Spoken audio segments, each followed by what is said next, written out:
Shalom adik-adik semuanya.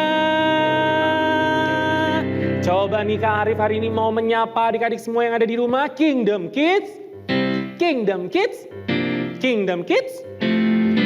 Wow, semuanya kayaknya udah semangat nih ya untuk memuji nama Tuhan. Yuk, Kak Arif undang semuanya sekarang bangkit berdiri dalam hitungan ketiga ya. Siap-siap. Hitungan keberapa? Ketiga.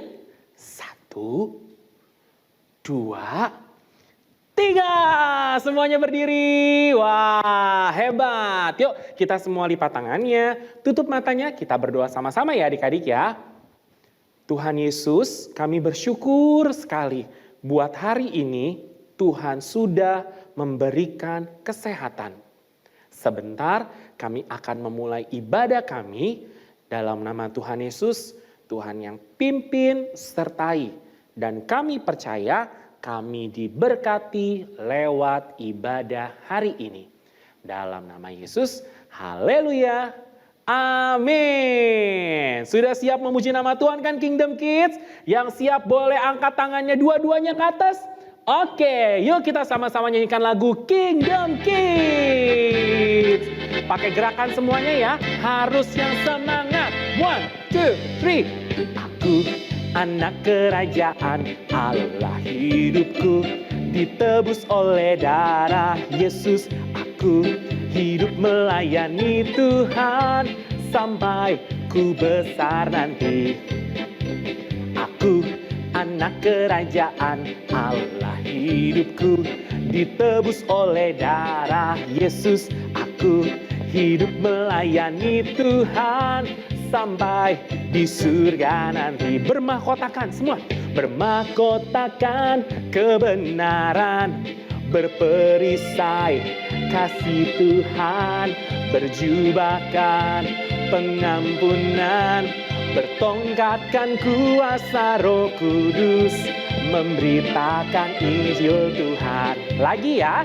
Aku anak kerajaan, hidupku ditebus oleh, aku hidup melayani Tuhan sampai di surga nanti. Bermahkotakan, bermahkotakan kebenaran, berperisai apa? Yes, berjubahkan pengampunan, bertongkatkan kuasa Roh Kudus, memberitakan Injil Tuhan. Bermahkotakan, bermahkotakan kebenaran, berperisai kasih Tuhan, berjubahkan pengampunan, bertongkatkan kuasa Roh Kudus, memberitakan Injil Tuhan. Bermahkotakan, bertongkatkan kuasa Roh Kudus, memberitakan Injil Tuhan. Sekali lagi adik-adik ya. Bertongkatkan kuasa, memberitakan Injil Tuhan. Haleluya. Wow, Kingdom Kids semuanya tadi semangat-semangat banget memuji Tuhannya. Wah, Tuhan Yesus pasti disenangkan ya adik-adik. Siapa yang masih bersuka cita hari ini boleh lambaikan tangan semuanya. Yang bersuka cita katakan yes. Yang bersuka cita katakan yes, yes. Yang bersuka cita katakan yes, yes, yes. Yuk kita angkat satu lagi pujian kita bareng-bareng sama-sama. Mari kita bersukaria. Tepuk tangan yuk adik-adik semua yang ada di rumah. Siap ya? Kita memuji Tuhan sama-sama.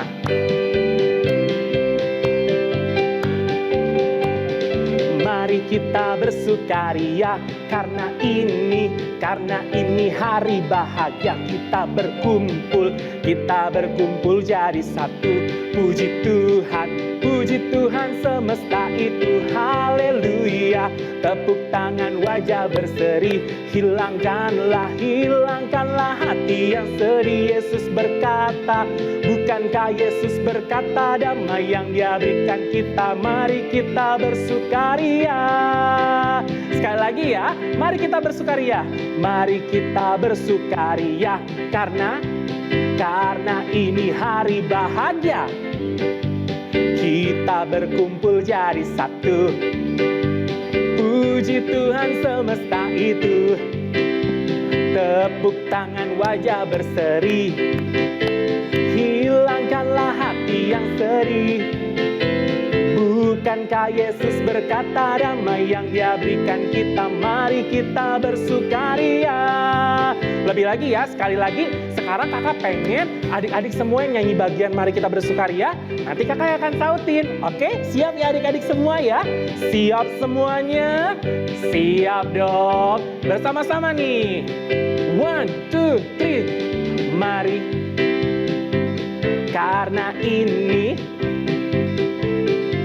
kita berkumpul. Puji Tuhan. Haleluya. Hilangkanlah. Yesus berkata, bukankah Yesus berkata damai yang Dia berikan kita, mari kita bersukaria. Haleluya. Semuanya masih tetap semangat memuji Tuhan, masih semangat goyang-goyang, joget buat Tuhan Yesus. Amin. Yuk kita lagi angkat pujian yang satu ini ya. Yesus pokok. Sama-sama pakai gerakannya. Tuaga. Yesus pokok dan kitalah carangnya, tinggallah di dalamnya. Yesus pokok dan kitalah carangnya, tinggallah di dalamnya. Yesus, Yesus dan kitalah, tinggallah di dalamnya. Pastilah kau akan sekali lagi ya, Yesus pokok. Yesus pokok dan kitalah carangnya, tinggallah di dalamnya. Yesus pokok dan kitalah, tinggallah di dalamnya. Yesus pokok dan kitalah carangnya, tinggallah di dalamnya. Pastilah kau akan berbuah. Pastilah kau akan apa? Wow, sekali lagi yuk, pastilah kau akan berbuah. Wow, luar biasa Kingdom Kids. Boleh yuk semuanya silakan duduk. Dan sekarang kita mau mendengarkan firman Tuhan. Yuk semuanya sama-sama sungguh-sungguh hari ini kita mau terima firman Tuhan. Tuhan Yesus hari ini mau ngomong sama adik-adik semua lewat kakak sekolah minggu, lewat kakak Kingdom Kids. Sebentar lagi kita mau angkat satu pujian yuk. Yesus sayang padaku. Sama-sama ya semuanya ya. Yesus sayang padaku, Alkitab mengajarku, walau ku kecil lemah, aku ini miliknya. Sama-sama yuk katakan Yesus sayang padaku. Yesus sayang padaku, Alkitab mengajarku, walau ku kecil lemah, aku ini miliknya. Sama-sama katakan, ya Yesus sayang, ya Yesus sayang, ya Yesus sayang, ya Yesus, ya Yesus sayang, Dia sayang padaku. Angkat tangannya adik-adik yuk semua katakan, ya Yesus, ya Yesus sayang, ya Yesus sayang, ya Yesus, Yesus sayang, Dia sayang padaku. Sekali lagi katakan, Yesus sayang, ya Yesus sayang,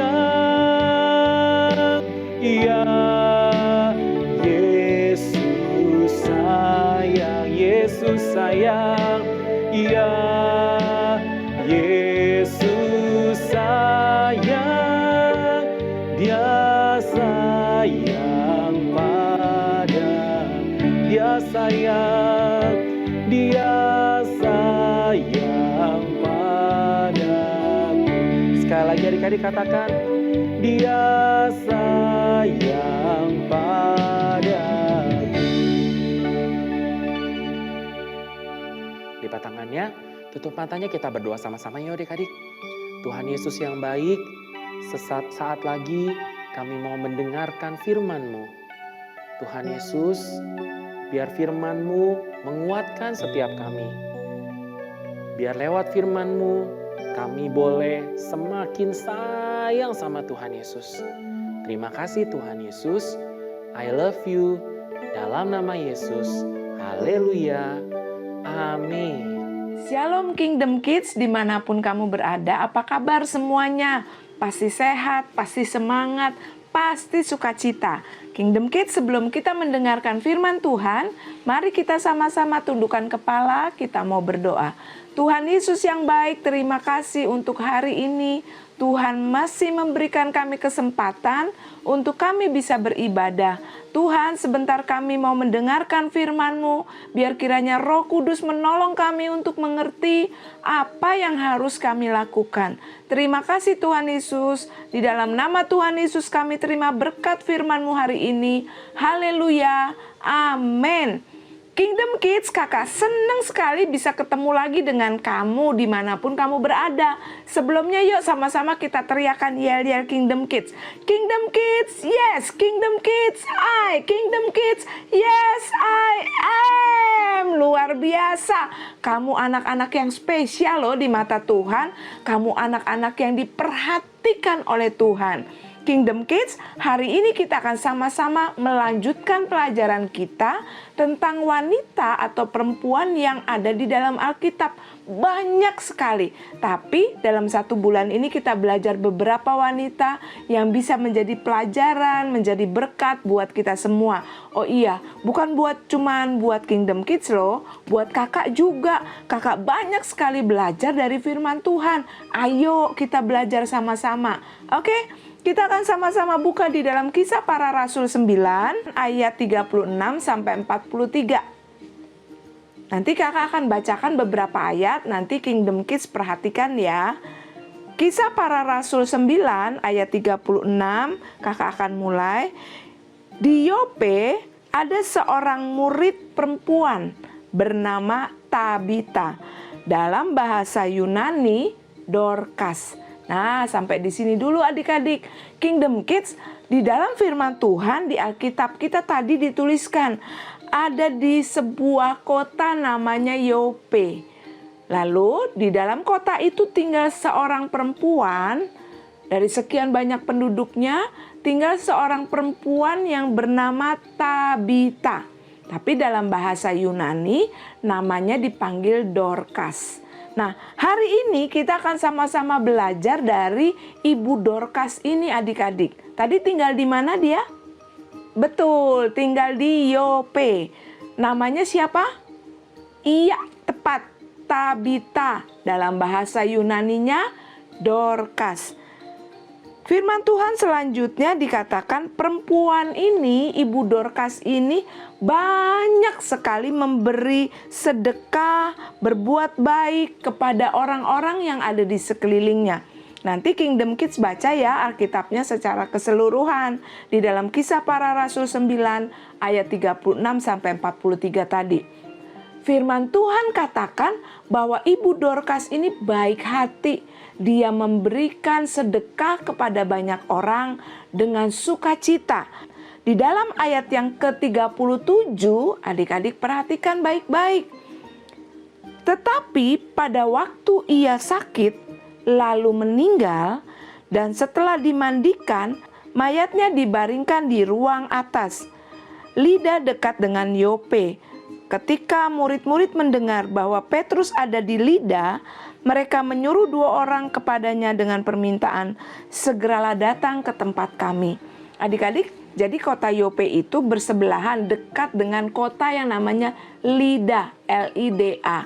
Lalu ketika Ibu Dorcas tadi diceritakan di dalam Alkitab bahwa dia sakit, lalu kemudian dia meninggal, setelah dimandikan jenazahnya ditaruh di atas ruang atas, lalu kemudian orang-orang yang ada di sekitar situ, adik-adik, yang pernah merasakan berkat kebaikan lewat Ibu Dorcas ini, mereka menjadi sedih semua, adik-adik. Kenapa rupanya? Nanti di dalam ayat-ayat selanjutnya, Kingdom Kids bisa melihat apa yang membuat orang-orang menjadi sedih ketika Ibu Dorcas meninggal. Firman Tuhan katakan bahwa Ibu Dorcas itu memiliki keterampilan, mungkin adik-adik, mungkin satu-satunya kemampuan atau keterampilan yang Ibu Dorcas miliki. Ibu Dorcas itu bukan orang yang spesial, adik-adik. Artinya bukan orang yang bisa melakukan banyak hal, punya kegiatan banyak, enggak. Ibu Dorcas itu cuma bisa menjahit. Apa? Menjahit. Ibu Dorcas punya benang dan jarum. Aduh, apa ya yang bisa dilakukan oleh benang dan jarum, adik-adik? Sepertinya kalau adik-adik juga melihat, aduh, nggak ada gunanya ya benang dan jarum. Benang nggak ada kekuatannya, jarum juga cuma sebuah benda kecil. Tetapi adik-adik, luar biasanya, Ibu Dorcas memiliki keterampilan menjahit baju yang luar biasa. Keterampilannya itu dia gunakan untuk memberkati orang lain, adik-adik. Dia nggak bilang, aduh, aku kan bukan pelayan Tuhan. Aku kan bukan seorang wanita yang hebat. Aku nggak pinter. Aku nggak punya apa-apa. Aku cuma punya talenta 1. Ibu Dorcas di firman Tuhan dikatakan dia punya keterampilan menjahit dengan menggunakan jarum dan benangnya. Nah, keterampilan menjahit itu kan umum. Semua wanita pada saat itu dianggap atau harus bisa menjahit. Waduh, adik-adik, Ibu Dorcas sebenarnya bisa saja, ini sih bukan kelebihan aku, katanya.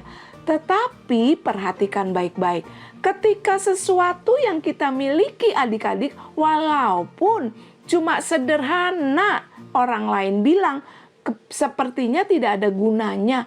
Tetapi ketika kita bawa kepada Tuhan, Tuhan, aku cuma punya kekuatan, aku cuma punya kemampuan begini, aku cuma bisa melukis, aku cuma bisa menyanyi. Ketika apa yang kita punya kita bawa kepada Tuhan, seperti yang Ibu Dorcas lakukan, luar biasa, adik-adik. Lewat kemampuannya, keterampilan yang cuma sederhana itu, Ibu Dorcas bisa memberkati banyak orang. Apa yang dilakukannya? Ibu Dorcas mampu memberkati janda-janda dan anak-anak kecil di lingkungan dia tinggal. Lewat apa yang kakak sampaikan baru saja, kita bisa saja memiliki pikiran yang jelek, adik-adik. Aku nggak mau bikin apa-apa karena aku nggak sepinter dia.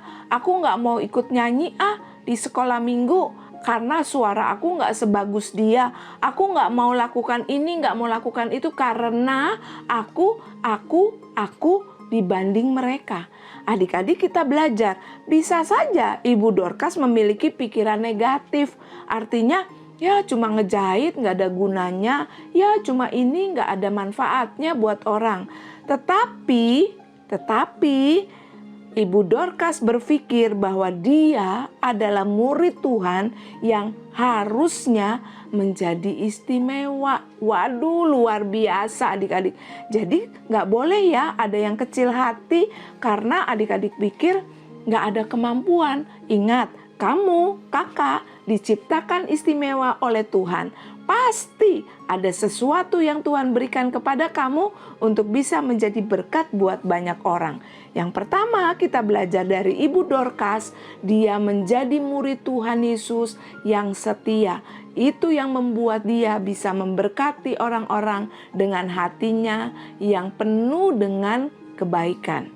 Selanjutnya Kingdom Kids, kita lihat Ibu Dorcas bukan hanya menjadi murid Tuhan Yesus saja, terus kemudian dia belajar Alkitab saja. Tetapi di dalam ayat-ayat selanjutnya kalau adik-adik lihat bahwa dia juga mewujudkan cintanya kepada Tuhan, imannya kepada Tuhan lewat bentuk pelayanan total adik-adik. Artinya semuanya buat Tuhan. Apa yang dia miliki semuanya untuk kemuliaan nama Tuhan. Jadi ketika Ibu Dorcas sakit, lalu firman Tuhan katakan dia meninggal, lalu itu banyak sekali adik-adik di dalam firman Tuhan dikatakan banyak sekali janda-janda. Janda-janda yang miskin. Janda itu apa ya? Janda itu adalah ibu yang tidak memiliki suami karena suaminya meninggal adik-adik. Sederhana itu saja dulu adik-adik terima ya, supaya nanti adik-adik tidak terlalu bingung. Nanti kalau adik-adik sudah mulai belajar lebih dalam lagi kita akan sama-sama bahas. Adik-adik sekarang kita akan baca di dalam ayat yang ke-39. Maka berkemaslah Petrus dan berangkat bersama-sama dengan mereka. Setelah sampai di sana, ia dibawa ke ruang atas dan semua janda datang berdiri dekatnya dan sambil menangis, mereka menunjukkan kepadanya semua baju dan pakaian yang dibuat Dorcas waktu ia hidup. Jadi ketika Petrus diminta oleh orang-orang yang mengasihi Dorcas untuk datang ke kota Yope, Petrus segera firman Tuhan katakan, dia segera pergi ke kota Yope bersama dengan orang-orang itu, lalu kemudian dia naik ke ruang atas di mana Ibu Dorcas diletakkan jenazahnya. Nah, ketika Petrus naik ke atas itu dia diikuti oleh banyak perempuan-perempuan. Lalu kemudian mereka nangis adik-adik. Mereka mengasihi Ibu Dorcas dan mereka bilang kenapa Ibu Dorcas harus meninggal. Karena apa? Dia keluarkan. Ibu-ibu itu keluarkan baju yang banyak adik-adik. Dan dia tunjukkan kepada Petrus, ini loh Pak, baju yang saya terima dari Ibu Dorcas. Ini loh Pak, baju anak saya yang saya terima dari Ibu Dorcas. Dia menjahitnya sendiri untuk kami. Sehingga ketika Ibu Dorcas meninggal, mereka semua kehilangan adik-adik. Waduh, luar biasa ya. Pertanyaannya, apakah kalau adik-adik, kakak tidak ada, misalnya di sekolah, adik-adik tidak bisa hadir karena sakit misalnya. Lalu kemudian apakah teman-teman kamu mulai merindukan kamu? Aduh, di mana ya? James di mana ya? Kalista di mana ya? Kok aku nggak ketemu dia hari ini? Aku kangen karena dia adalah anak yang baik. Atau misalnya ada Marco. Marco di mana ya? Kok dia nggak datang ke sekolah? Banyak orang yang diberkati lewat hidup kita. Waduh, adik-adik luar biasa. Apa yang bisa adik-adik lakukan? Misalnya di sekolah, ada teman kamu yang kesulitan dalam pelajaran. Bukan memberi contekan ya, tapi belajar bersama. Adik-adik memberitahu jalan-jalan matematikanya gimana. Lalu kemudian mereka jadi bisa. Itu namanya memberkati adik-adik. Atau mungkin pada hari itu di sekolah atau di mana-mana adik-adik ada, kamu melihat teman kamu atau orang yang tidak kamu kenal, lalu mereka tidak punya uang untuk membeli makanan, kamu memberikan apa yang kamu punya kepada mereka. Misalnya kamu punya roti 2, kamu berikan kepada mereka 1 atau mungkin semuanya. Itu adalah perbuatan yang luar biasa adik-adik. Kita belajar dari firman Tuhan melalui tokoh Ibu Dorcas. Nah, pelayanannya Ibu Dorcas itu total adik-adik, nggak separuh-separuh. Dia nggak bilang, hari ini aku mau jahit, untuk ibu ini, untuk ibu itu. Tapi besok aku males. Nggak gitu adik-adik. Ibu Dorcas melayani Tuhan sepenuh hati, semampu yang dia bisa kerjakan. Ibu Dorcas mengembangkan talenta, kemampuannya yang dimiliki, diberikan oleh Tuhan itu untuk menjadi berkat untuk sesama. Itu juga bisa adik-adik lakukan, kakak juga bisa lakukan. Apapun yang Tuhan berikan kepada adik-adik hari ini. Misalnya, kamu bisa melukis, pakai kemampuan kamu untuk jadi berkat buat orang lain. Kakak tahu loh adik-adik, ada satu lembaga di mana berkumpul orang-orang, teman-teman kamu yang kurang beruntung. Mereka memiliki cacat, tapi mereka punya kemampuan spesial. Mereka bisa melukis. Bahkan ada beberapa teman kamu yang melukis dengan kaki, dengan mulut mereka karena mereka tidak punya tangan. Tapi mereka tidak berkecil hati. Mereka nggak bilang, aku cuma punya ini, aku cuma bisa itu, cuma sedikit aja yang aku mampu. Mereka membuat lukisan yang indah dengan keterbatasan mereka. Dan tahukah adik-adik, ada beberapa orang yang mencoba untuk menjual lukisan itu. Dan ternyata lukisannya laku dengan harga tinggi. Dan uang yang diperoleh dari hasil jual lukisan itu disumbangkan kepada orang-orang yang tidak mampu. Luar biasa bukan adik-adik? Oleh sebab itu kakak mau dorong kamu semua untuk tidak berkecil hati dengan apapun yang kamu miliki. Karena itu asalnya dari Tuhan. Tuhan mau kita gunakan itu untuk kemuliaan nama Tuhan. Jadi yang pertama adik-adik, Dorcas memiliki hati yang mengasihi Tuhan. Dia adalah murid Tuhan Yesus. Lalu yang kedua, Ibu Dorcas tidak hanya memiliki hati iman percaya kepada Tuhan Yesus, tapi dia juga melakukan apa yang Tuhan Yesus mau lakukan, yaitu mengasihi orang-orang yang ada di sekelilingnya. Dan yang ketiga, Ibu Dorcas menjadi pemberita Injil adik-adik. Di dalam keterbatasannya, dia tidak memiliki kemampuan yang lain. Ibu Dorcas menggunakan talentanya untuk memberkati banyak orang. Dengan demikian, dia memberitakan Injil, kabar baik kepada banyak orang melalui sikapnya, tingkah lakunya dalam hidupnya sehari-hari. Luar biasa. Akhir dari kisah Ibu Dorcas, adik-adik kita baca di dalam Kisah Para Rasul 9 ayat 41, Petrus memegang tangan Ibu Dorcas, dan ia memanggil orang-orang kudus beserta janda, lalu menunjukkan kepada mereka bahwa perempuan itu hidup. Luar biasa ya adik-adik, Ibu Dorcas mengalami mujizat ketika dia mati, lalu kemudian Tuhan bangkitkan melalui Petrus. Adik-adik kita belajar dari firman Tuhan. Yang pertama, kita menjadi murid Tuhan yang dekat dengan Tuhan. Lalu yang kedua, kita bukan hanya memiliki iman kepada Tuhan, tapi kita juga mau melakukan apa yang firman Tuhan katakan kepada kita. Dan yang ketiga, lewat hidup kita, Tuhan mau kita memberitakan kabar baik, memberitakan Injil, dimanapun juga kita berada, melalui hidup kita sehari-hari. Adik-adik, yuk mari kita berdoa, biar kiranya firman Tuhan ini menjadi berkat. Adik-adik ingat terus, ketika adik-adik melihat baju, kamu ingat Ibu Dorcas, dia menjadi berkat buat banyak orang. Amin. Tuhan Yesus, terima kasih untuk firman-Mu hari ini. Kami sungguh sangat diberkati Tuhan.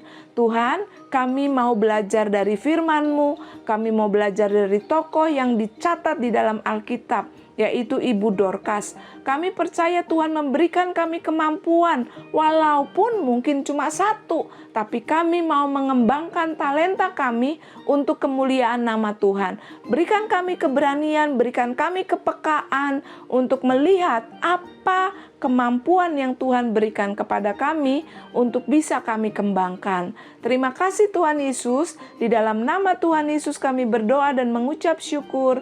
Haleluya. Amin.